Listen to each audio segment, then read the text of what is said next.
వాళ్ళు ఏమి ఎక్స్పెక్ట్ చేసినారంటే చాలా ఇక మీరు ఇంద్రుడు చంద్రుడు అని ఒక ముందు ఒక 5-6 నిమిషాలు స్తోత్రం చేసి ఆ తర్వాత సమస్యలు చెప్పే పద్ధతి ఉందట అక్కడ. నాకు తెలియదు ఆ విషయం. నేనేదో డైరెక్ట్ గా ఇష్యూ మాట్లాడినాను తప్ప నేను ముందు మీ వల్లనే రాష్ట్రంలో పరిపాలన వచ్చేసింది, మీ వల్లనే కాంగ్రెస్ ప్రభుత్వం ఏర్పడ్డది, మీరు లేకుంటే అసలు సూర్యోదయమే కాదు అని నేను అనలేదు.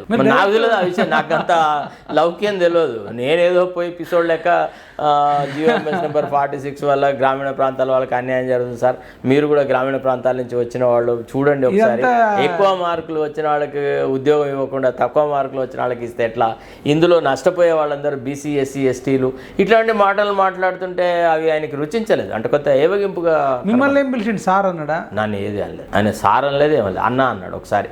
ఒక్కసారి నేను అనుకుంటా అన్న నేను అన్ని చూస్తాను అన్నాడు లాస్ట్కు. అది కూడా అంతకంటే నేను మొదటి చెప్పేంతసేపు విన్నాడు.